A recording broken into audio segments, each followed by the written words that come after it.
Bueno, vamos a iniciar la conferencia, la información del día de hoy, con el reporte de los lamentables hechos de Oaxaca, lo que ocasionó el huracán, los daños que ocasionó el huracán y lo que se está haciendo para auxiliar a la población. Como ustedes saben, además de que estaba Laura Velasco, coordinadora de Protección Civil desde el fin de semana allá y estaban trabajando de manera coordinada todas las dependencias, decidimos que nos representara el general secretario, el general Sandoval, que se trasladó desde ayer por la mañana, y ya tienen ellos más información y sobre todo pues se está actuando, se está trabajando y nos van a informar. Empezamos con el informe del gobernador de Oaxaca, Alejandro Murat. Escuchamos a Alejandro. Gracias, señor presidente. Un saludo a usted y le informo al pueblo de Oaxaca y a México que, como usted instruyó el día de ayer, se incorporó y agradecemos a nombre de Oaxaca el general secretario Crescencio Sandoval, que ha estado ya coordinando todas las tareas de tierra y de apoyos. Le puedo informar en este momento, señor presidente, que se han identificado ya 9 cuerpos. Mi más sentido pésame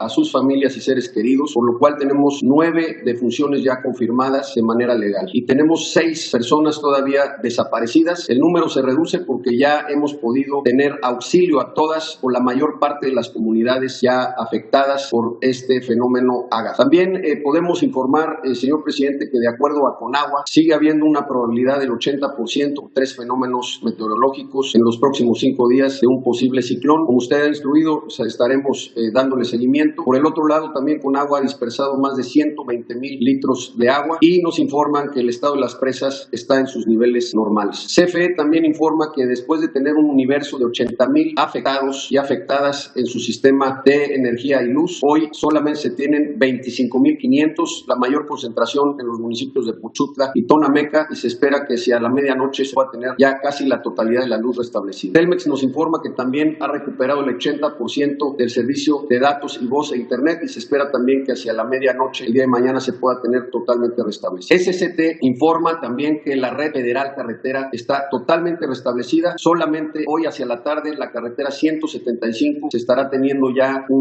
una vía alterna, ya que tuvo una afectación en un puente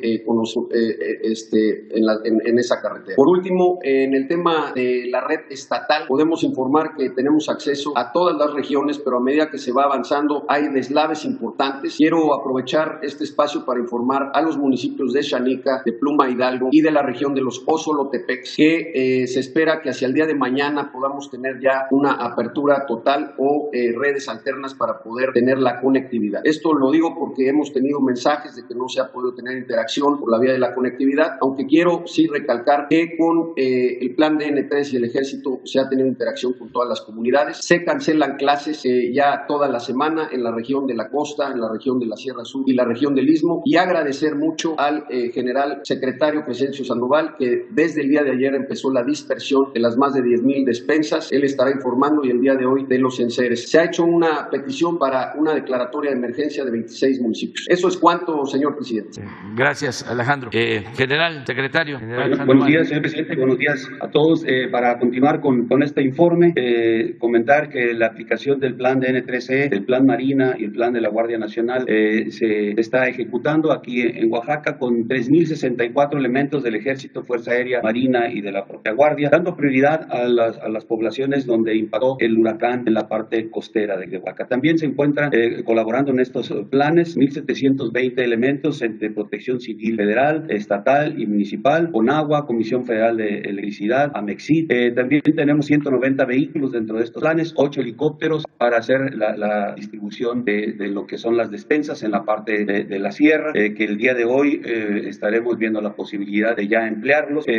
No pudimos el día de ayer por las cuestiones de lo que se estaba presentando de lluvias y se cerró la parte de la sierra y no fue restrictivo para nuestros helicópteros. También 9 aviones que están participando, trasladando de la Ciudad de México todos los insumos que se requieren para auxiliar a la población. El día de hoy se incorporan a todo el esfuerzo de estos 3 planes una cocina comunitaria con tortillas tortilladora y planta potabilizadora. También estarán arribando 5 tortilladoras que fueron proporcionadas con iniciativa privada, 2 plantas potabilizadoras más de Conagua, 430 elementos militares, 10 binomios canófilos de lo que es la Fuerza de Tarea de Emergencia Valle de México, 10 equipos médicos con enfermeras, especialistas de la salud, todos para atender las necesidades de la población. En cuanto a despensas, como ya lo citó el gobernador, fueron ya distribuidas. Todo lo que se trajo de la Ciudad de México a Santa María Huatulco se hizo la distribución, atendiendo principalmente a las comunidades de Puerto Ángel, Hipólite, Mazunté, La Herradura, El Limón, Pluma Hidalgo, San Pedro Pochutla, Derramadero, Bajos de Coyul, Copalita, Chanica y Santa María Huatulco.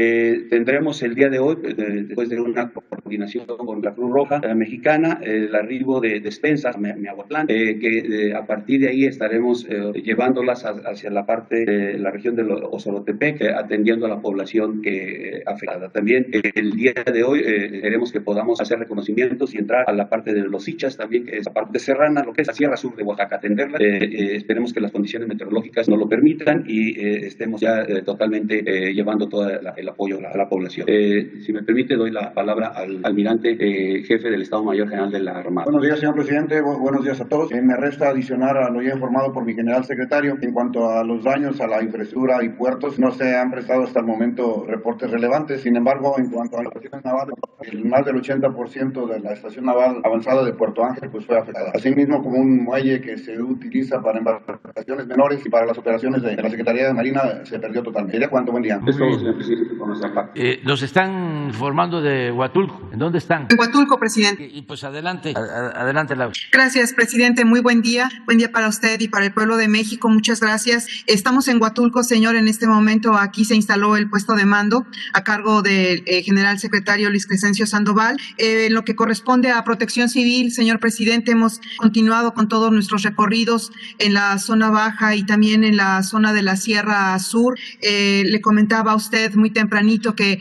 afortunadamente el día de ayer, con el respaldo de la Marina y por instrucción de el secretario general el general secretario de la Sedena, se pudo trasladar al señor Juan López, de 71 años de edad, que estaba gravemente herido. Se pudo trasladar a un hospital acá en Huatulco y afortunadamente se pudo salvar su vida. Esto es en la zona de la Sierra Sur, se conoce como Chanica. Hemos tratado de llegar a esta zona. Afortunadamente, señor presidente, la Secretaría de Comunicaciones y Transportes ha hecho un trabajo extraordinario en abrir caminos. Hemos podido ya llegar a más lugares. Hemos identificado algunas zonas en donde sí hubo afectaciones en las viviendas. Principalmente han perdido sus láminas, estas casitas que están pues un poco aisladas en la serranía. Ahí es en donde han perdido sus láminas. También hay agua en las viviendas que alcanzó entre 40 centímetros y 1,30 m. También hay lodo que alcanzó hasta 40 centímetros,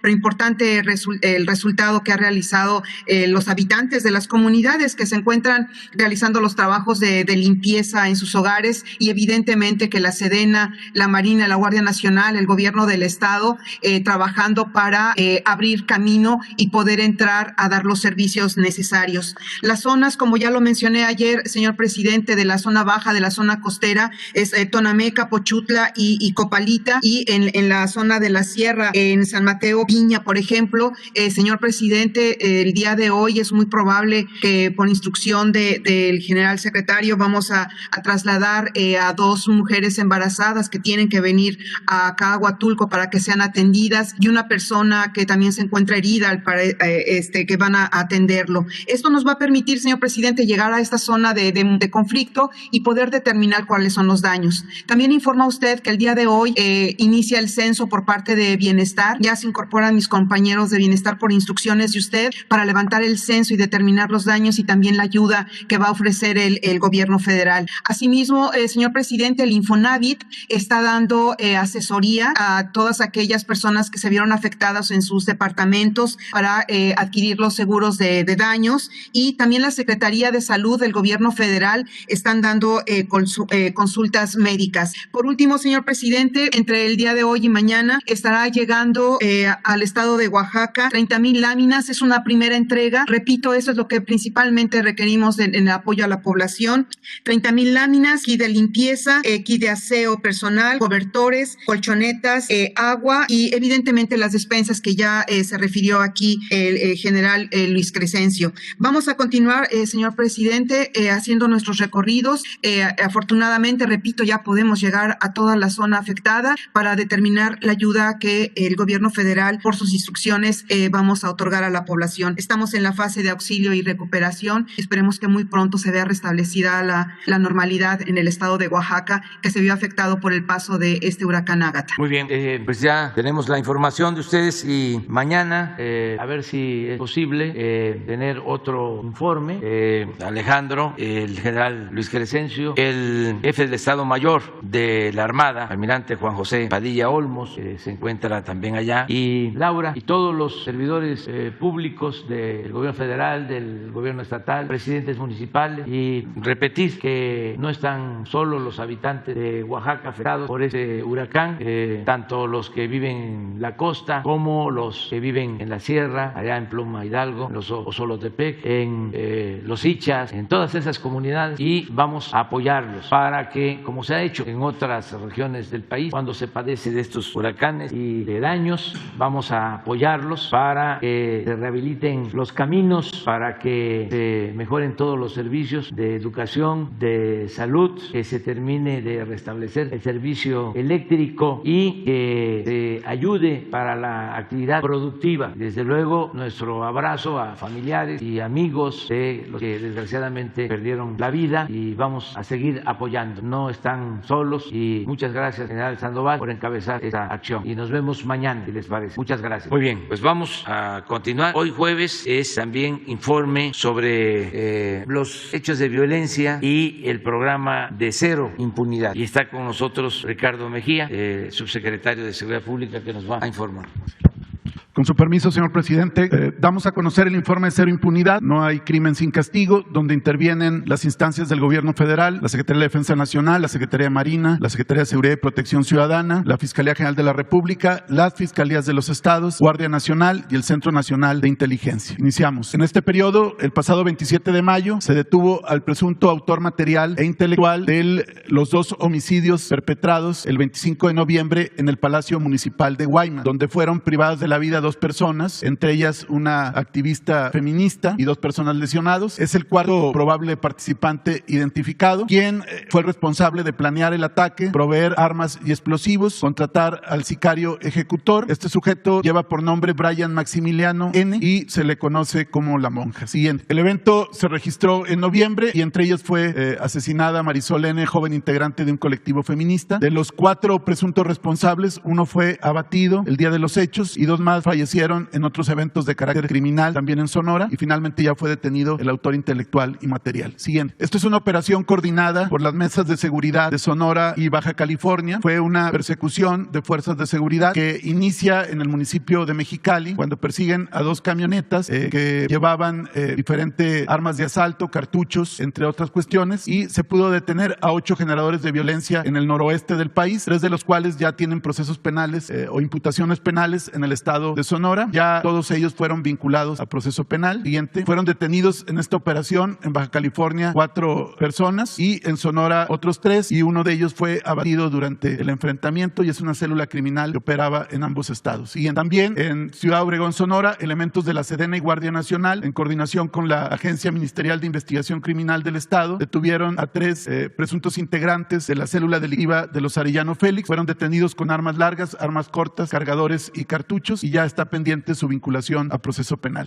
También en una operación en Tijuana, Baja California, elementos de la Secretaría de la Defensa Nacional, en coordinación con la Fuerza Estatal de Seguridad, detuvieron una mujer a la que se le aseguraron 5.4 kilogramos de fentanilo y 60,000 pastillas de fentanilo, lo cual tiene un valor aproximado en el mercado ilícito de 66.4 millones de pesos. Ya fue presentada al Ministerio Público y está pendiente su vinculación a proceso penal. Siguiente. También damos cuenta de la detención de presunto dirigente criminal del cártel Jalisco Nueva Generación en Otumba, Estado de México. Irvin N., que es el detenido, contaba con 2 órdenes de aprehensión por el delito de homicidio calificado. Fue detenido en una operación coordinada por la Fiscalía General de Justicia del Estado de México y elementos de la Policía de Investigación en un cateo. Ya está detenido y ya se hizo la solicitud para su vinculación a proceso penal. Y como sentencias relevantes, porque en esta sección de Cero Impunidad no solamente se da cuenta de las detenciones, de las vinculaciones a proceso, sino también de las sentencias, es decir, que el crimen no quede sin castigo y que llegue a una sentencia delincuencia ejemplar. Se da cuenta de la prisión vitalicia a multihomicida de 4 elementos de la Secretaría de Seguridad del Estado de México. Esto fue a raíz de una emboscada en Almoloya de Alquiciras por parte de Prócoro N. alias Calamardo. Esto fue en octubre del 2018, que fue un evento que incluso se difundió profusamente en redes sociales porque los sicarios grabaron el evento y se jactaron del evento criminal. Sin embargo, ya está detenido, vinculado y sentenciado vitaliciamente, que es una figura que permite la legislación del Estado de México, esta persona. También destacar que la Fiscalía General de la República, a través de la Fiscalía Especializada en Materia de Delincuencia Organizada, obtuvo en proceso penal sentencia condenatoria de 40 años para 2 secuestradores que a su vez están vinculados a actividades de delincuencia organizada. Siguiente. Aquí es importante también dar cuenta de lo que se desprende primero como una desaparición. Se presentan las denuncias, se emiten las boletas de alerta, pero a veces no se da conocimiento que las personas ya fueron localizadas con bien y están con su familia. Es el caso de lo que informa la Fiscalía General de Justicia de Nuevo León,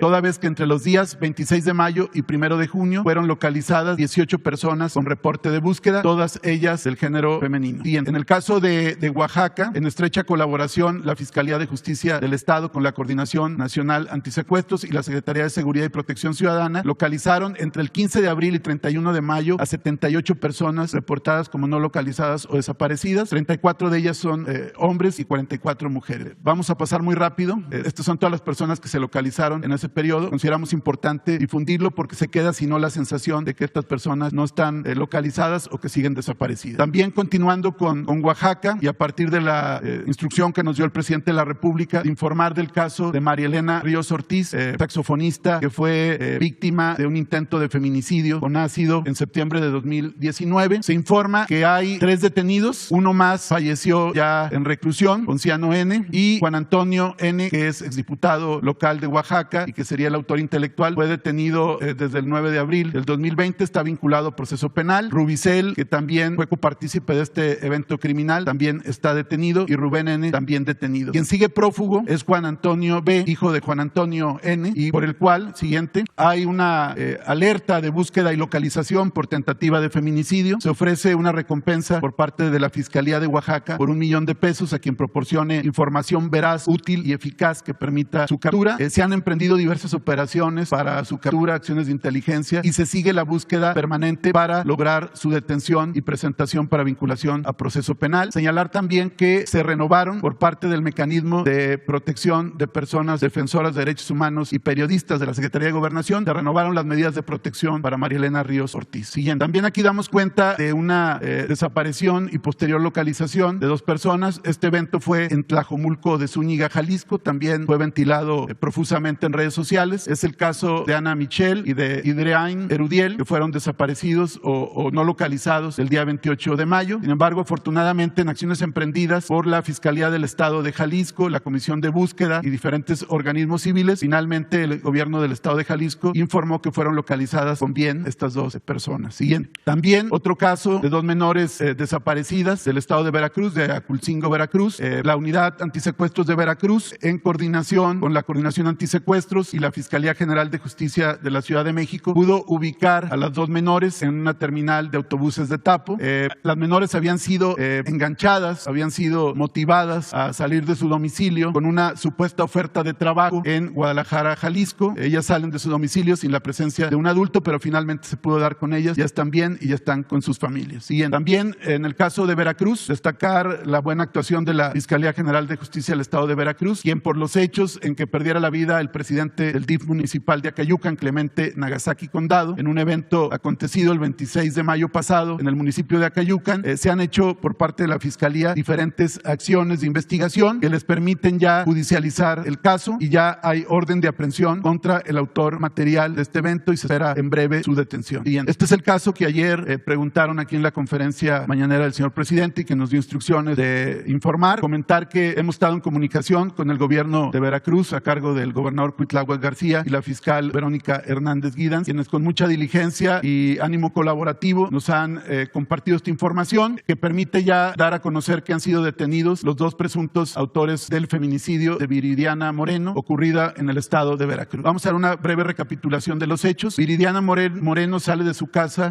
ubicada en Cardel, en el estado de Veracruz, va rumbo al Hotel Bienvenido para atender una supuesta entrevista de trabajo que consiguió a través de una persona en la red social Facebook. A partir de entonces se desconoció su paradero, abriéndose una carpeta de investigación correspondiente a su no localización. El día de ayer, la Fiscalía de Veracruz, en coordinación con la Fiscalía de Querétaro, logró la detención con orden de aprehensión de Gric Román M.N. y Adamari N. en el estado de Querétaro como probables responsables del feminicidio de Viridiana Morelos. Estas dos personas, hoy detenidas, habrían llegado hace unos días a Veracruz, dejando atrás una estela de hechos delictivos en Veracruz, Puebla, Morelos y Querétaro, por lo cual ya también hay orden de aprehensión por el municipio de Morelos, también por un feminicidio, y podemos señalar que Gric Román N. es un feminicida serial, donde hay cuando menos 7 casos de feminicidio que pudieran estar vinculados con esta persona. Siguiente. El día de los hechos, el 18 de mayo, Viridiana sale de su domicilio, se traslada al Hotel Bienvenido. Ella, como pueden apreciar, lleva una blusa de cuadros. En el punto exterior del hotel hace una llamada telefónica y finalmente se encuentra afuera del hotel con Gric N., con quien dialoga, y después ambos caminan hacia donde está una motoneta. Posteriormente dejan unos papeles en la parte posterior de esa motoneta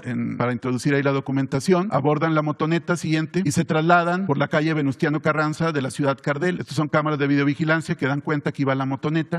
Esto fue a las 17:49 horas. Para las 18:53 horas se vuelve a visualizar a Gric N. y a Viridiana, pero ahora conduce la motoneta Gric N., que va de camisa roja. Después se les aprecia circulando hacia la entrada del municipio de Úrsulo Galván, a la altura de la gasolinera Tres Caminos. Hasta aquí las imágenes. De las investigaciones realizadas por la Fiscalía General de Justicia de Veracruz se desprende la localización de un domicilio rentado por Gric N., donde se encontró parte de la vestimenta de Viridiana y la que portaba el presunto responsable de los hechos, así como la motoneta y otros indicios. Como pueden apreciar aquí, se advierte la blusa a cuadros, que es la misma, si nos regresamos por favor, que es la misma que está aquí cuando Viridiana se acercó al Hotel Bienvenido. Siguiente. Y aquí está finalmente entre los indicios también la camisa roja. Y señalar que con elementos anatómicos recuperados mediante trabajos de investigación se obtuvieron datos en materia de antropología criminalística, odontológica, medicina y genética y confronta de huellas dactilares que permiten concluir que los restos que fueron encontrados en diferentes lugares corresponden a la víctima, es decir, a Viridiana. Ya están detenidos los dos copartícipes y seguramente serán vinculados a proceso. Y en el caso de Gric N., feminicida serial, seguramente fiscalías de otros estados también habrán de ejecutarle mandamientos judiciales. Destacar la buena colaboración de la Fiscalía de Veracruz con Querétaro, con Morelos y con Puebla. Siguiente. Aquí están otros antecedentes de Gric N. Este fue un evento en el estado de Morelos. También aquí se ve otra de las víctimas. Y el modus operandi de este sujeto era, a través de engaños, ofrecer falsas ofertas de trabajo. Utilizaba mucho la red social Facebook y suplantaba identidades a fin de evadir la acción de la justicia. Él usaba diferentes identidades. Por ejemplo, aquí se le buscaba como Juan Carlos N. Sin embargo, con todos los trabajos que se hicieron, se pudo identificar plenamente que se trataba de este individuo y ya está detenido. Bien, en el caso de Devani Susana Escobar Basaldúa, se sigue la coordinación permanente con la Fiscalía de Nuevo León. Se han ido complementando las investigaciones, ampliando entrevistas tanto de testigos como personas cercanas de la víctima. Se han incorporado hallazgos, indicios y estudios periciales para la homologación de los dictámenes médicos practicados anteriormente al cuerpo de la víctima, que van a ser de utilidad para los estudios que se realizarán a partir de la exhumación, la cual será ya en los próximos días, cuando ya el Poder Judicial de Nuevo León le conceda a la Fiscalía esta petición y se pueda proceder en consecuencia. Y en el caso de los compañeros periodistas víctimas de homicidio, informar que hay nuevos mandamientos judiciales, hay 24 detenidos o buscados y 17 vinculados a proceso penal. Siguiente. En el caso de Yesenia y Sheila, del evento de Cozoleacaque, Veracruz, del pasado 9 de mayo, hay 3 nuevas órdenes de aprehensión, una de ellas contra el autor intelectual que está ya ubicado por parte de la Fiscalía General de Justicia de Veracruz, donde también participa y colabora la Coordinación Antisecuestros. Entonces hay 5 órdenes de aprehensión y en los demás casos, como se puede apreciar, hay también ya detenidos o buscados y hay al momento 17 vinculados a proceso. El único caso que al día de hoy no hay mandamiento judicial es el caso de Luis Enrique Ramírez de Culiacán, Sinaloa. Sin embargo, las autoridades de Sinaloa, el gobernador particularmente, ha estado muy pendiente del tema y tenemos ya información de que en breve ya van a judicializar para obtener mandamientos judiciales. Estaremos pendientes del tema. Sería cuanto, señor presidente. Gracias. Bueno, hoy también,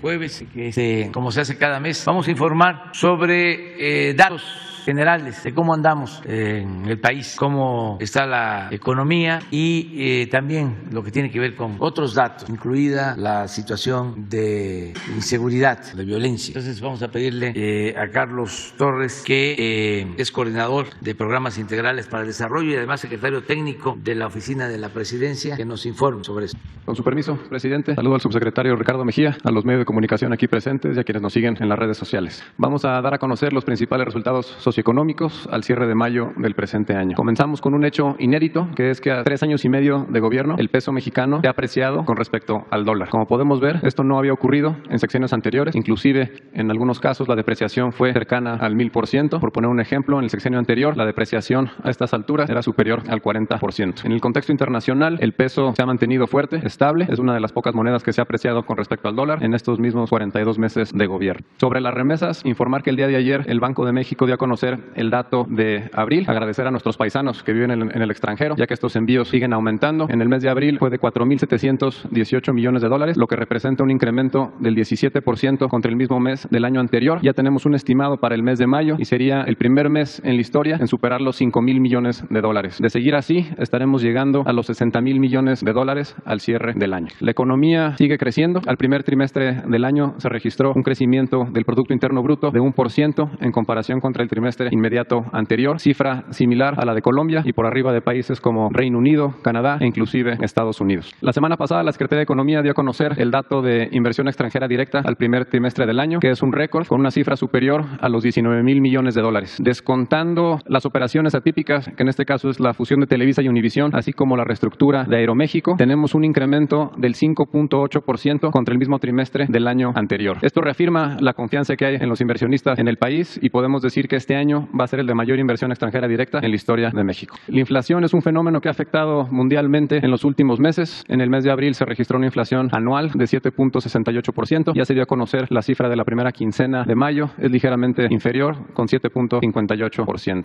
Particularmente el conflicto entre Rusia y Ucrania ha afectado a todos los países, pero en México, gracias a las medidas impulsadas por el gobierno, se ha logrado contener esta inflación. Se puede apreciar que en el mes de abril la inflación en el caso de México fue inferior a la de Estados Unidos. Si pasamos a la siguiente y vemos los componentes de estos dos datos, destacar que en el caso de México el componente de energéticos es de 0.6% gracias a no haber incrementado los precios de las gasolinas en términos reales. Comparado con Estados Unidos, allá tienen una inflación en energéticos de 2.1%. Donde tenemos el reto es en el componente de alimentos, por eso estamos impulsando esta campaña para incrementar la producción de los básicos, maíz, frijol, trigo, arroz, para poder producir lo que se consume en el país, ser autosuficientes. Recordar que antes de la pandemia se contaban con 20.600.000 puestos de trabajo registrados en el Seguro Social. Después vino una caída y una recuperación posterior y nos mantenemos con una cifra superior a los 21 millones de trabajadores registrados en el Seguro Social. El salario promedio mensual de estos 21 millones de trabajadores es 14.613 pesos, lo cual es la cifra más alta y podemos ver cómo en este gobierno los incrementos año con año han sido de manera más acelerada. El salario mínimo nunca había aumentado tanto como en este gobierno. Esta gráfica muestra los salarios mínimos por año a precios de abril del 2022 para poder hacerlo comparable. Aquí podemos ver cómo durante más de 20 años el salario mínimo no aumentó en términos reales. En este gobierno el poder adquisitivo ha aumentado en 67%. Como ejemplo del incremento de este poder adquisitivo, podemos ver cómo al principio del gobierno un salario mínimo alcanzaba para comprar 3.1 kilos de frijol, ahora alcanza para 4.6. En el caso del huevo se podían comprar 3.2 kilos de huevo, ahora 4.4. Y en el caso de la tortilla, al llegar al gobierno se podía comprar 6.5 kilos y ahora alcanza para 9.1. La Bolsa Mexicana de Valores ha registrado un incremento de 24% en el tiempo que llevamos en el gobierno. De igual manera, las reservas del Banco de México, siguiente por favor, han registrado un incremento del 15% en estos mismos 42 meses, registrando una cifra prácticamente de 200.000 millones de dólares. El precio mexicano de la mezcla de petróleo se ubicó al final de mayo en $113 por barril. Estos excedentes nos han permitido cumplir el compromiso de que no aumenten los precios de las gasolinas en términos reales, como veremos en las siguientes láminas. En el caso de la gasolina Magna, en este tiempo ha habido una reducción en términos reales de 3.4%, que se compara con incrementos en sexenios anteriores de 42% y de 23%. En el caso de la gasolina Premium tenemos una reducción del 2.4%, que de igual manera se puede comparar con incrementos del 46% y del 5.7%. Y en el diésel tenemos una reducción de 3.9%, cuando anteriormente el precio aumentó cerca del 50%. En el caso del gas sí tenemos un incremento en términos reales del 12%, pero destacar que la tendencia que iba a la alza ya se revirtió con las medidas que se implementaron el año pasado. En materia de seguridad también tenemos resultados positivos gracias a la estrategia de pacificación pacificación, así como el atender las causas que originan la violencia por medio de los programas para el bienestar. Aquí podemos ver que los delitos del Foro Federal han registrado una reducción del 31% en el tiempo que llevamos en el gobierno. En cuanto a los homicidios, esta gráfica muestra los datos acumulados de enero a mayo.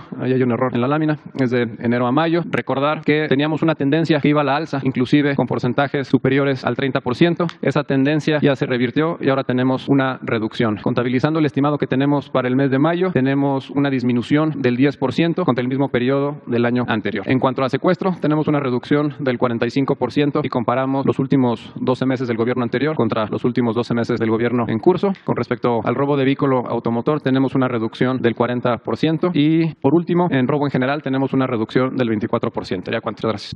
Bueno, pues terminamos de informar y ahora vamos a preguntas y respuestas. Nada más tenemos uno apuntado, Carlos Pozos, un compañero. Presidente de todos los mexicanos, muy buenos días a quienes nos ven y a nos escuchan, los servidores públicos aquí presentes.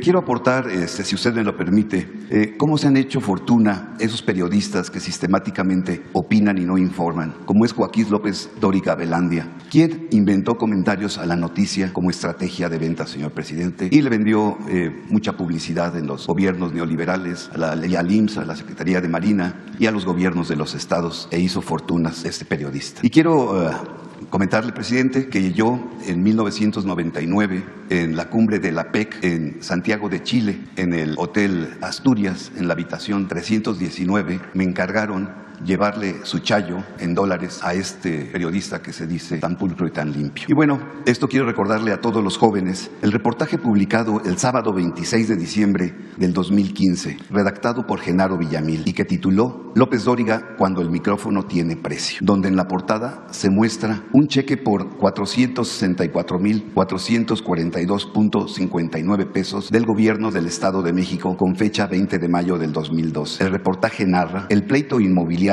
entre María Asunción Arumburuzabala y la familia del conductor estelar de ese entonces de Televisa, Joaquín López Dóriga Velandia. Ahí, la poderosa empresaria María Asunción puso al descubierto las presiones e intentos de extorsión que, según ella, ejerció en su contra los esposos López Dóriga. El reportaje realizado por mi profesor Genaro Villamil, que se lo recomiendo ampliamente, deja documentados los negocios que el conductor ha hecho al amparo del gobierno y los micrófonos de la radio y la televisión. Esto es un ejemplo claro de la calidad moral de esos periodistas que día con día sistemáticamente atacan desde sus micrófonos a este gobierno. Y esta es la portada, señor presidente, del proceso que les recomiendo a todos los jóvenes. Y abusando, presidente, hoy es mi cumpleaños y quería ver si es posible me pudiera obsequiar un autógrafo para mi libro que ayer le hice. Y inicio con mi primera pregunta, señor presidente. El consejero jurídico de Felipe Calderón, Miguel Alessio Robles, actualmente notario público de la notaría 19 y 31, acabó con un acto desinteresado de Manuel Rosada Cuellar, quien amaba a los animales y rescataba perros en situación de calle desde 1985. Ahora están desprotegidos más de 1,000 perritos en Cuautitlán, Izcalli, Estado de México, en donde se encuentra la sede de esta fundación, Rosada Cuellar. La fundación, presidente, tiene un pleito jurídico y político en que los perros son utilizados por una parte de los herederos de don Manuel para lucrar económicamente y apropiarse de millonarias ganancias que genera dicha fundación. La institución Rosada Cuellar se convirtió también en un negocio que, por los nobles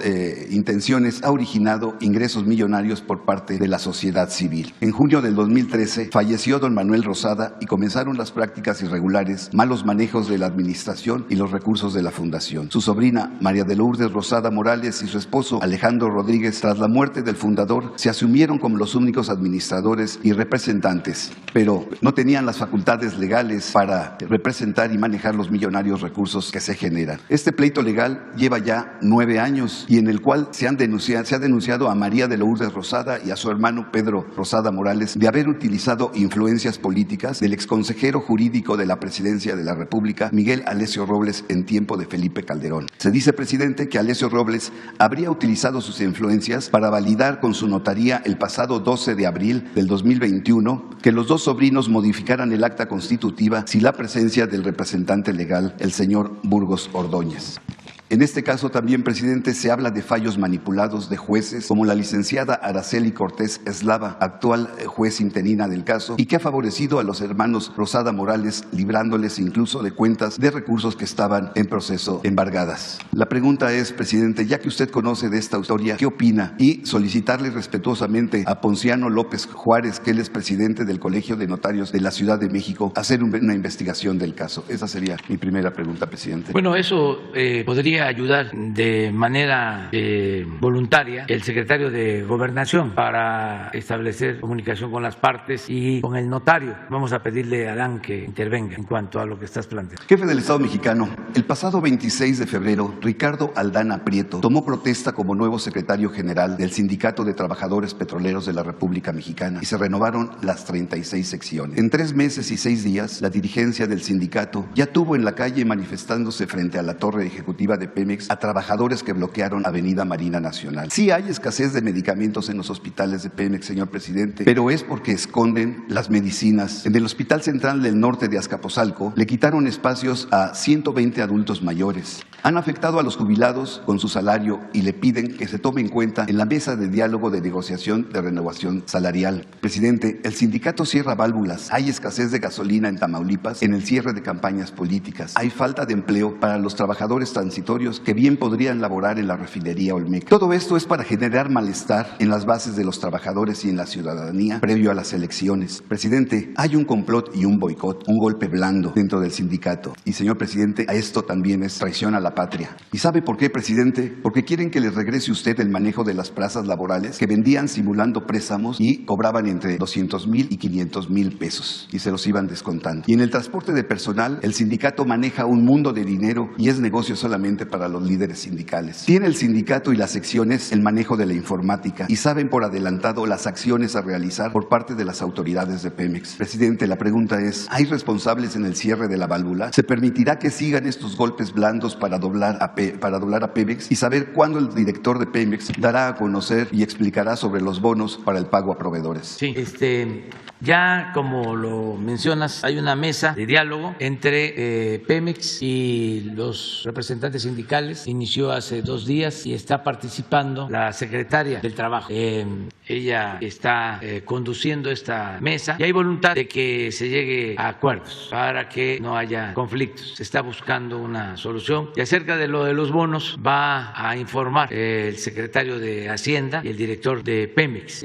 Creo que el lunes van ya a presentar todo un informe de la pregunta que me hicieron el día de ayer y va a ayudar mucho a esclarecerles. Y finalmente un dato, presidente. Ayer se cumplieron 2 años de la entrada en vigor del Tratado de Libre Comercio y pues muy seguramente con esa carga, no sé si el secretario de Relaciones Exteriores, Marcelo Ebrard, acuda a la cumbre de las Américas el próximo 6 de junio. Gracias. Sí, pues es muy bueno el resultado de haber reafirmado el trabajar juntos en materia económica y principalmente en comercio con Estados Unidos y Canadá. El haber firmado de nuevo el tratado nos ha ayudado bastante. Acabamos de ver el dato de inversión extranjera y eso se explica en mucho porque existe este tratado comercial. Hay inversión extranjera, cada vez está llegando más inversión extranjera y sin duda este año va a ser histórico porque México tiene una situación de ventaja con relación a otros países para la inversión. Tiene pues la cercanía al mercado de Estados Unidos y Canadá, que eso es muy importante.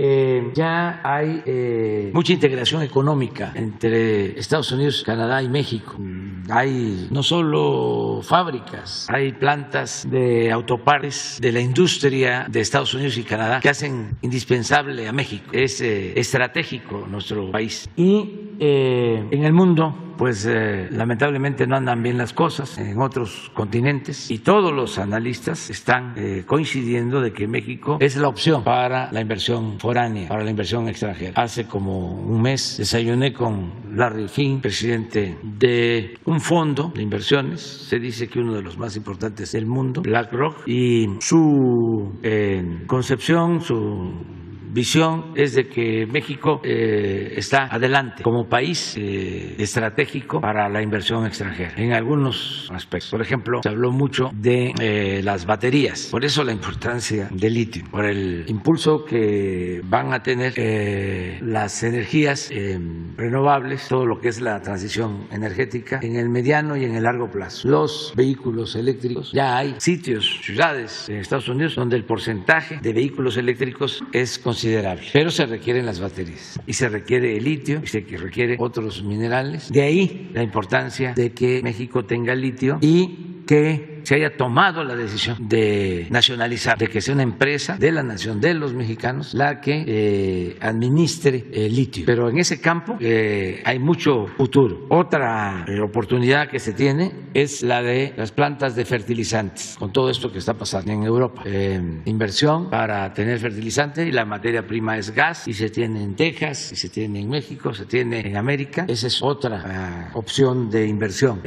También lo que tiene que ver con la exportación de gas a Asia y a Europa. Vamos a estar con los directivos, el gerente principal de Sempra, porque están ya en proceso de construcción una planta de licuefacción en Ensenada, Baja California, y no descartan construir 2 más. Y lo mismo para el caso del Golfo de México, porque estas plantas de licuefacción permiten descongelar el gas, embarcarlo, llevarlo a Asia 10 horas, 15 horas, y allá se regasifica en plantas, ya se mete a los ductos. Y los precios del gas de Texas, los precios del gas en Asia y en Europa son muy atractivos, porque son muy bajos los precios, aun cuando últimamente se han incrementado. El precio del gas en Texas es menor considerablemente al precio del gas en Asia y en Europa. Y así muchas oportunidades de inversión van a estar con nosotros, empresarios, que los voy a invitar a recorrer el Istmo para que, una vez terminada la refinería de Dos Bocas, porque traigo esa preocupación y esa ocupación, porque son 25-30 mil trabajadores de la construcción que queremos que no se queden sin empleo, que ya sea el Tren Maya o en estos 10 parques industriales encuentren pronto trabajo. Por eso no descartamos también hacer una coquizadora nueva en Salina Cruz. Todo esto pensando en no parar en la creación de empleos. De modo que México, repito, tiene una situación muy especial, por eso es lo de inversión extranjera, y no va a cambiar, al contrario, va a seguir llegando la inversión extranjera a México. Y ahora te firmo, nada más al rato. Lo de la cumbre, estamos esperando. Ayer un funcionario de Estados Unidos muy cercano al presidente Biden, Juan González, habló de que todavía no están terminadas las listas o hace falta distribuir algunas invitaciones. Vamos a esperarnos. Es muy buena la relación con el gobierno del presidente Biden, muy buena con sus colaboradores, con Juan González, con el jefe del Departamento de Estado, Blinken, con su asesor para asuntos de seguridad, Sullivan, gente que tiene experiencia, son profesionales, llevamos muy buena relación, nos caemos bien, nos respetan, nosotros los respetamos, y estamos en espera de que se tome una decisión. Desde luego, ellos tienen que resolverlo escuchando a todos, como lo están haciendo seguramente. Ya saben cuál es nuestra postura, y faltan todavía algunos días. Entonces, cuando tengamos información, vamos a darla a conocer. Pues vamos a esperar la respuesta de lo que estamos planteando. Pero insisto, no hay prisa, estamos muy cerca. Hay varios vuelos, afortunadamente, a Tijuana, y de ahí en carretera a Los Ángeles. Y es hasta la semana que viene, es hasta el miércoles, ¿no? Es miércoles, jueves y viernes, y termina el viernes por la tarde, noche, y ya me quedaría allá y regresaría hasta el sábado. Si voy. Ahora, si no voy, nos va a representar, México va a estar presente, nos va a representar el canciller, secretario de Relaciones Exteriores, Marcelo Ebrard. Estamos esperando, ya hemos dado a conocer nuestras razones, y no es un asunto de pleito, de confrontación. Repito, es muy buena la relación con el gobierno del presidente Biden. Él es un agente con mucha experiencia política, mucha experiencia política, es conciliador, es una persona con buenos sentimientos, nos llevamos bien, de modo que vamos a esperar y ante cualquier circunstancia las relaciones con Estados Unidos pues van a seguir siendo buenas porque, insisto, son relaciones de amistad, sobre todo de amistad de nuestros pueblos. Hay 40 millones de mexicanos en Estados Unidos, los que nacieron aquí, los hijos que ya nacieron allá, nietos, pero pues son relaciones entrañables y, como decía hace un momento, también hay una integración económica, comercial, y el presidente Biden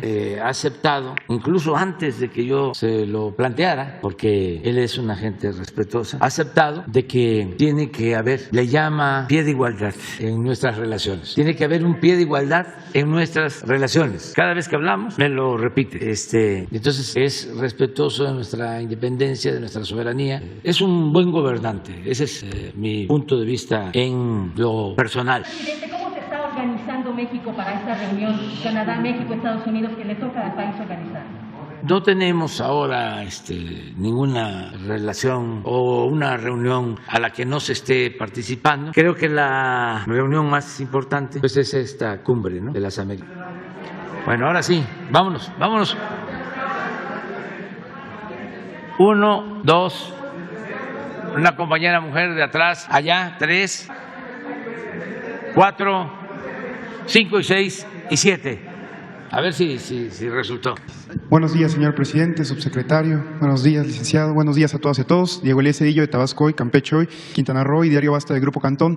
Señor presidente, me gustaría destacar una investigación que realizó nuestro investigador en Diario Basta, Ricardo Sevilla, que se publicó en esta semana, referente a un contrato que recibió el expresidente Vicente Fox por salvoconducto de terceros. Este contrato fue para una empresa que se denomina Centro Hospitalario MAC, que se lo da precisamente Petróleos Mexicanos a un personaje vinculado a su hijo, al hijo de Vicente Fox, al hijastro, de hecho, a Manuel Bribriesca Sagún, que tiene una empresa cuyo socio es Miguel Isaac Coube, algo así, Cobran. En consecuencia, presidente, me gustaría preguntarle si usted tenía conocimiento de esta adquisición directa que se dio por parte de Pemex para esta empresa para distribuir insumos médicos en Monterrey, y si en dado caso, presidente, de que no tuviese conocimiento, usted consideraría que el expresidente Fox tiene ciertos vínculos aún en el gobierno federal, en este caso desde la torre de Pemex. ¿Por qué? Porque pues al fin y al cabo esta adjudicación no tuvo un proceso público, no se dio una licitación pública, y de hecho en la investigación que se realiza, algunos funcionarios de Pemex argumentan y esgrimen que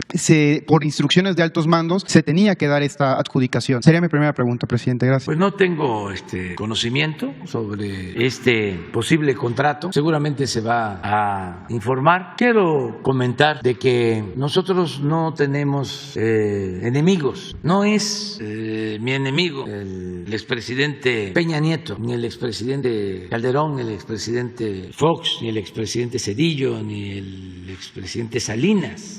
Somos adversarios, pero no los considero mis enemigos. Ellos actuaron en su momento, aplicaron una política que yo combatí siempre. Nunca estuve de acuerdo con la política de Salinas, ni de Cedillo, ni de Fox, ni de Calderón, ni de Peña Nieto. Entonces las diferencias son de orden político, no en lo personal. Yo no odio. Lo que creo es que esa política que ellos impulsaron y llevaron a la práctica benefició a minorías, auspició la corrupción y produjo el atraso de México y el empobrecimiento de nuestro pueblo. Ese es el fondo del asunto. Y esto lo he dicho desde hace bastante tiempo. ¿De qué acuso a Salinas? Pues de haber entregado los bienes de la nación, empresas, bancos, minas, las tierras ejidales a particulares y de manera precisa, y esto para los jóvenes, a sus allegados, porque quiso crear una nueva oligarquía, un grupo compacto. Y a los jóvenes podría decirles que busquen cómo se ahondaron, se profundizaron las desigualdades con esa política de Salinas. Como unos cuantos, una minoría se hizo inmensamente rica mientras se empobreció a la mayoría del pueblo. Con datos del Banco Mundial, del Fondo Monetario Internacional, existen estos elementos. En la revista Forbes, donde aparecen los hombres más ricos del mundo, publican una lista. Cuando entró Salinas había una sola familia mexicana con más de $1,000 millones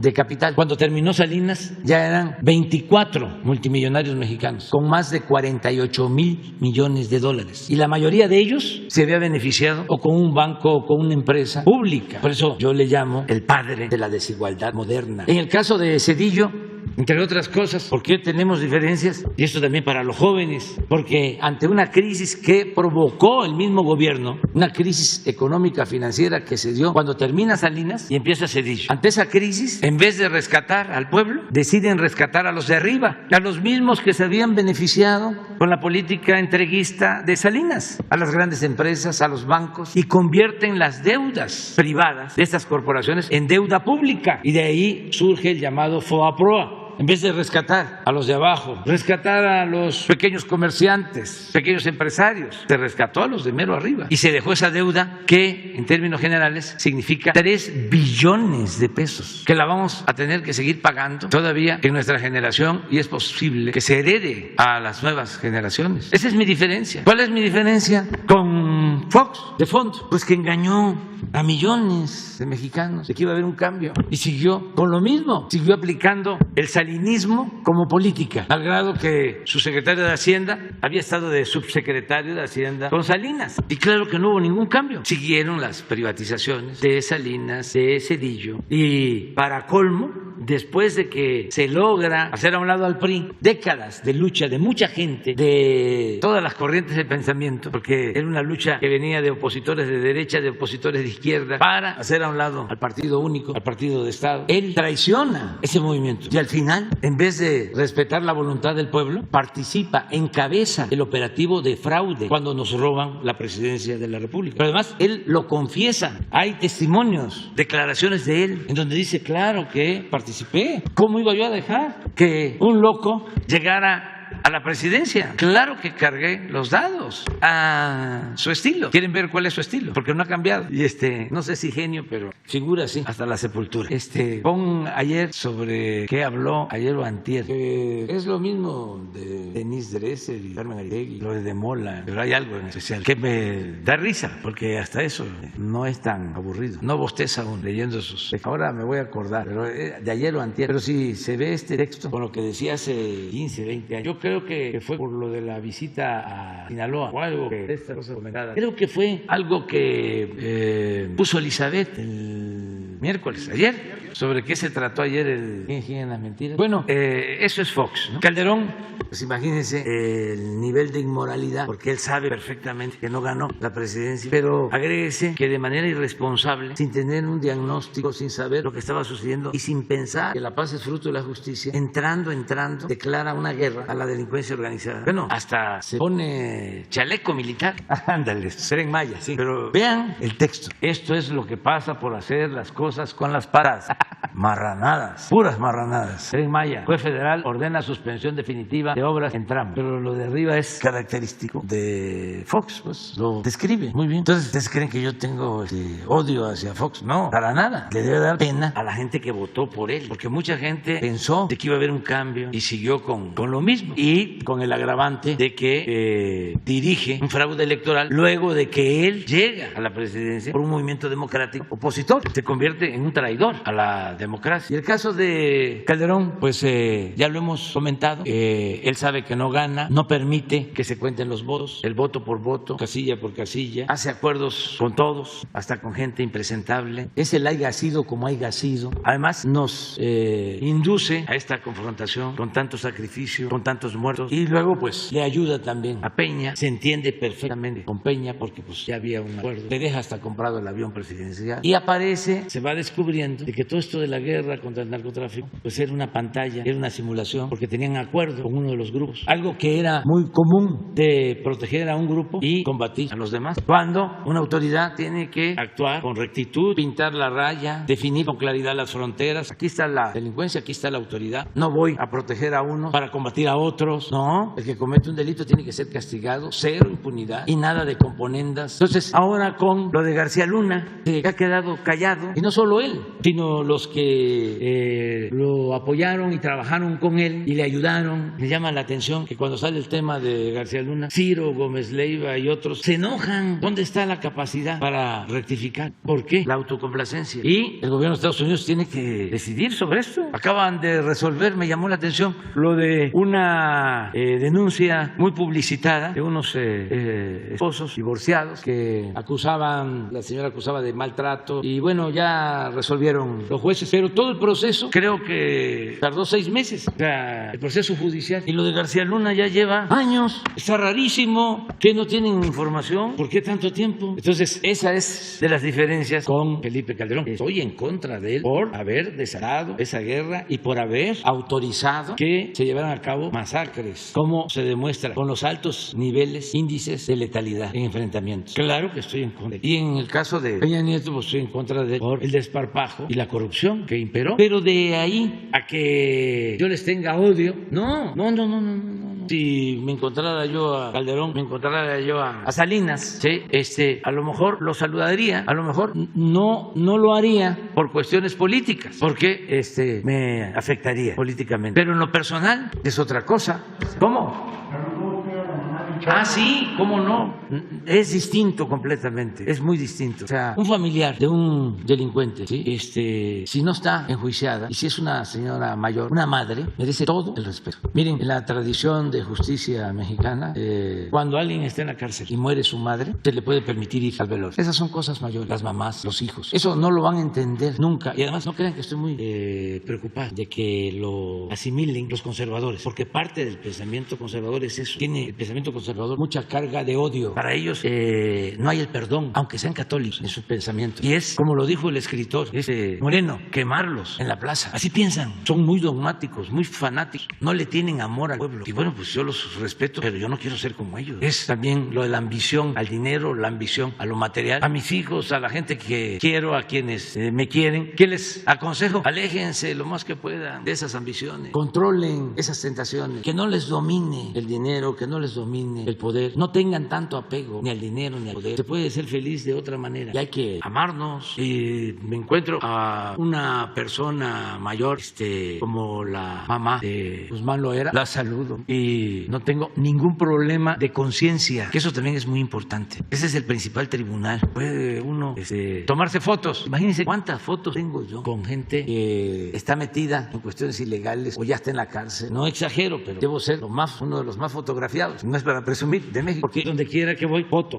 Ahora fui a Chihuahua, allá a Guadalupe y Calvo. Llegamos, se aterrizó el helicóptero y estaba todo el pueblo. Y saludo uno por uno y foto, familia completa. El atascadero del municipio de Guadalupe y niños y jóvenes. Y yo pensando en la construcción del camino, en las escuelas, en el futuro para esos niños, para esos jóvenes, para que no sean enganchados, que no sean semilleros, para que no siga habiendo delincuencia. Pero esos que alguno de ellos podría tomar el camino de las conductas antisociales, se los come uno a besos de su bondad, de sus buenos sentimientos. Entonces creo en eso. Entonces si se forman jóvenes y llegan a ser adultos en la esfera del individualismo, lo que yo les hablaba de una señora que escuché hace poco diciendo de que el apoyo a los adultos mayores, la pensión, los vuelve flojos y que es mejor ponerlos a trabajar como si no hubiesen trabajado toda su vida y merecieran vivir con un poco de holgura en el último tramo de la existencia. Imagínense una gente trabajando, que los hay después de los 70 años. El organismo, la naturaleza, no lo olvidemos, ya no es lo mismo y por necesidad muchos trabajan y otros que pues le tienen mucho amor al trabajo. Hay un dato, no sé si se pueda demostrar, de que en Pemex precisamente los trabajadores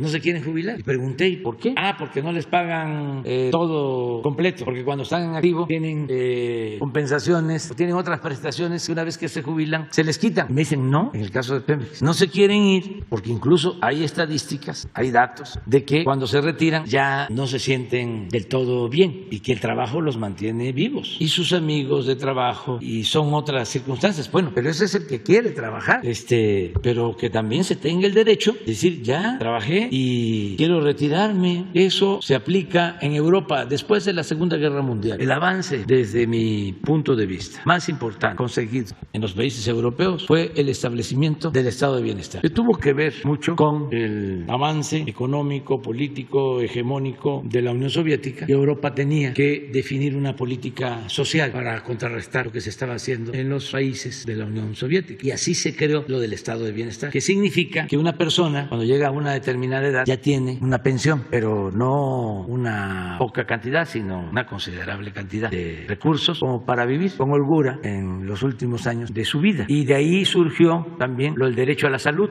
y el derecho a la educación pública gratuita. Y ese es también nuestro ideal como política pública. Pero la señora, que no es una marciana, sino que así piensa muchísima gente, sostiene que el dar esa pensión es innecesario o que fomenta la flojera, porque también en el pensamiento conservador el pobre no trabaja y por eso es pobre, son flojos. Eso no tiene ninguna justificación en nada. Ahí está el ejemplo de nuestros paisanos migrantes. Si el mexicano fuese flojo, no saldría adelante en ningún lado. ¿Y cómo se van allá? Y este año es posible que nos manden 60,000 millones de dólares. Es el principal ingreso, la principal fuente de ingresos que tiene el país, 60,000 millones de dólares. Estamos hablando de 1.200.000 millones de pesos al año. Abajo, 1.200.000. Los programas sociales nuestros, pues en general debemos de estar los directos en 600,000, la mitad. Entonces, ¿qué flojos van a ser? Al contrario, el pueblo de México es muy trabajador. Más que una gente con un pensamiento conservador, pues eso no se lo va a quitar de la cabeza tan fácilmente. Aunque estén viendo ahí a sus trabajadoras domésticas que están trabajando día y noche en el campo, a sus trabajadores.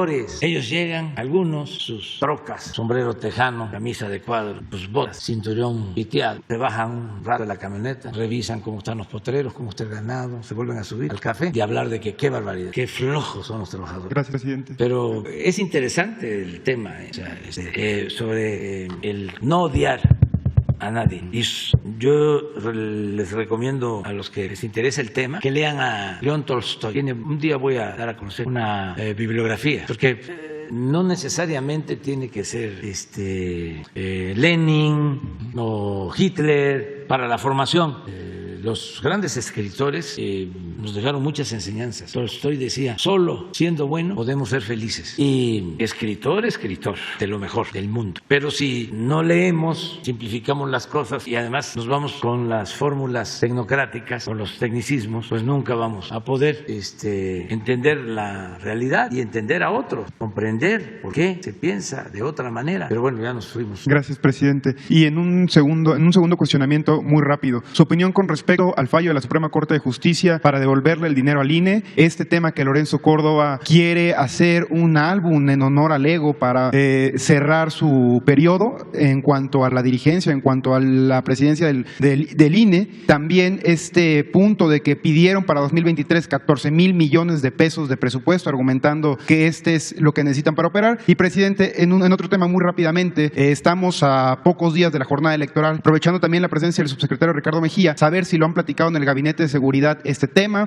En esta semana el secretario de Gobernación, Adán Augusto López Hernández, hizo énfasis de que no hay focos rojos, conocer su opinión y aprovechando el tema de seguridad, ¿cuál es el estatus que mantiene el programa de los autos chocolate? Gracias, presidente. Bueno, nosotros sobre las elecciones lo que queremos y a lo que llamamos es a que la gente participe. La información que tenemos es que se puede votar en todos los pueblos donde se van a instalar las casillas. No hay hasta ahora ningún reporte de que no se vaya a instalar una casilla. Es una cosa especial, pero me estoy refiriendo a la cuestión básicamente de violencia que pueda producirse. En Oaxaca sería por otra razón, pero en Tamaulipas, en Durango, en Hidalgo, en Aguascalientes, en Quintana Roo, en Oaxaca, no en esta parte, desde luego que ahí se tiene que esperar a que se resuelvan las autoridades, pero hay tranquilidad, hay ruido en los medios, pero es lógico, porque se está a unos días de las elecciones y siempre es así, pero no hay ningún indicio de violencia. De todas maneras, la Guardia Nacional va a estar pendiente en todos lados para darle protección a los ciudadanos y no tener miedo, no dejarse apantallar, porque la abstención ayuda a los mapaches electorales. Ya lo hemos dicho varias veces. Si votan pocos, pueden ganar los tramposos, porque pueden acarrear gente, comprar votos y les alcanza repartir dinero, pegar despensas, pollos, paros, chivos, borregos, puercos, cochinos, marranos. Ya estoy como Fox. Bueno, pero cuando vota mucha gente, no les alcanza, aunque compren los votos, que salen los ciudadanos a ejercer su derecho, hacer valer su libertad y su soberanía, porque el pueblo es el soberano, el que manda, el que decide, y eso es la democracia. Entonces, invitar a todos a participar en las elecciones. Voy a estar de gira, porque vamos a supervisar lo del Tren Maya, vamos a estar en Valladolid, no vamos a ir a Quintana Roo, vamos a estar en Valladolid, vamos a estar en Mérida. En Yucatán no hay elecciones, vamos a estar en Campeche, en Chiapas y en Tabasco. Regreso el domingo, al mediodía, en la tarde, aquí. Sí, tenemos 2 reuniones, una creo en Tabasco, la mañana, y ya de ahí vuelo a la Ciudad de México y aquí voy a estar. El domingo, como a las 2, 3 de la tarde regreso a la gira. Voy el viernes, bueno, ya, mañana, terminando la conferencia, nos vamos a la gira. No, porque es supervisión del tramo, es en helicóptero y por tierra una parte. Nada más que tampoco es abierta, es ir a ver cómo vamos. Tenemos un método de supervisión permanente del avance en terraplenes, en obras hidráulicas, en balasto, en durmientes, rieles, todo lo que tiene que ver con las estaciones. Son más de 20 estaciones que ya se están construyendo y pues hacemos una revisión por tramo. Van las empresas y todos los servidores públicos y ahí vemos si se va de acuerdo al programa, si hay atraso, qué problemas hay que enfrentar. Para eso es básicamente. Lo del fallo de la Corte, vamos a esperarnos. Ya se está. Yo pensaba que hablaban del Tren Maya.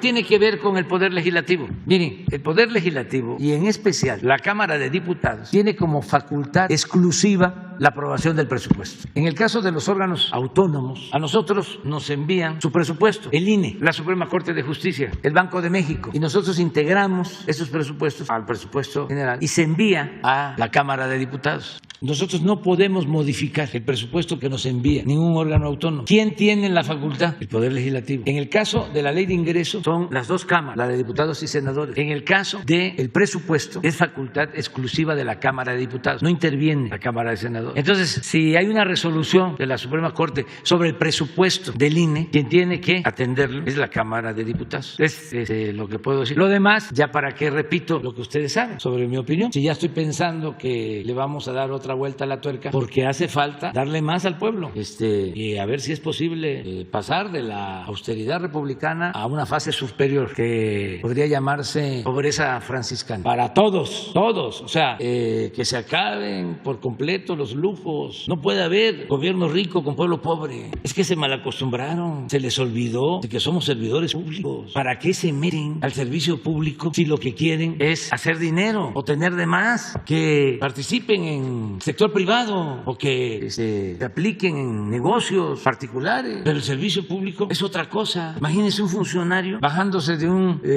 carro último modelo en una colonia popular, o que en un alto se para y va un camión urbano saturado, lleno, con la gente parada, y él es servidor público. ¿Qué no da pena? ¿Qué no se puede ser austero? ¿Qué no el poder es humildad? Pero si andan con esas ínfulas de superioridad y de fantochería y quieren comer en restaurantes caros y tomar vinos de importación y vivir muy por encima de cómo vive la gente, pues que no opten por el servicio público. Nadie está autorizado, como decía el poeta, nadie tiene derecho a lo superfluo mientras existan seres humanos que carecen hasta de lo más indispensable. Eso es parafraseando a Díaz Mirón. Entonces, ¿dinero para qué? Los viajes al extranjero, que ya no existe el sistema de telecomunicaciones y se logran muchísimos ahorros, muchos, en todo lo que llaman gasto operativo. Ahora que estamos empezando a analizar, y ya se dio la información ayer de quitarlo del llamado horario de verano, muy fácil podríamos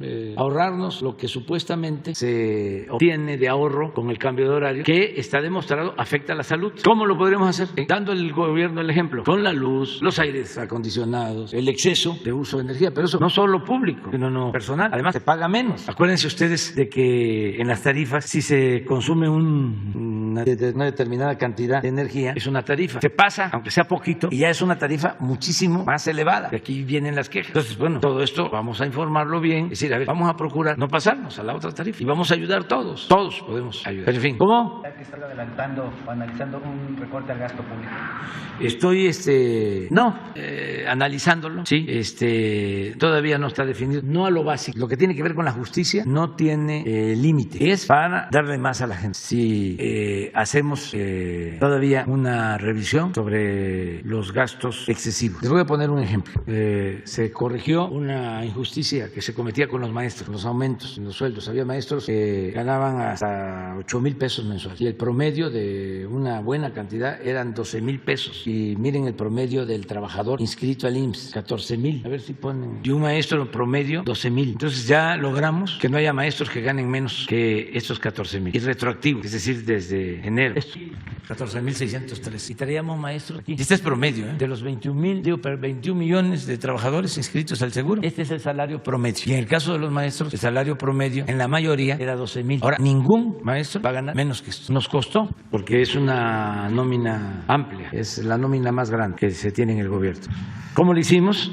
En la misma Secretaría de Educación. Se hizo un análisis, un ajuste en gastos de operación y se le trasladó a los maestros. Pero hay que estar pendiente del presupuesto y de revisar partida por partida. No quedarse en las cifras generales y no ir abajo al detalle. La eficiencia administrativa ayuda mucho. Y la austeridad no es un asunto solo administrativo, es un asunto de principios. Es lo que les decía. ¿Con qué cara, habiendo tanta pobreza, van a haber sueldos elevadísimos en el gobierno? O esto que hacen los compañeros de ustedes, no todos, algunos, estos que ganan 2, 3 millones, uno que está en Estados Unidos que gana, le sacamos la cuenta, creo que 18 millones, 16 millones mensuales, gana más que el presidente de Estados Unidos, gana más que todos nosotros aquí, juntos. Eso es muchísimo. Sí, aunque está muy caro, pero ya no es normal. Entonces, ¿qué objetividad puede haber? O sea, ¿a favor de quién se está? ¿O por qué le pagan tanto? Entonces, puede ser legal, pero no es moral, sin duda. Entonces, es el caso de los servidores públicos, están ganando lo justo y ahora no hay ningún recorte de nada y estamos procurando no despedir a trabajadores. No hemos despedido a trabajadores. Imagínense lo que hizo Calderón, 40,000 trabajadores electricistas de un plumazo. ¿Dónde hay 40,000 trabajadores así del gobierno que de un día para otro, una mañanera, anuncie yo, los vamos a liquidar? ¿Ah? No, Pemex son más. La comisión sí, la Comisión Federal de Electricidad. Vamos a liquidarlos porque vamos a privatizarla y con ese dinero vamos a apoyar la educación, vamos a apoyar la salud, va a costar menos la luz, no así le hacían, va a haber más empleo, va a llegar más inversión extranjera. Bueno, nos vemos mañana. Sin lista, ya quedaron, sin lista. Sí. 20 para las 10, ¿sí? Nos pasamos completamente.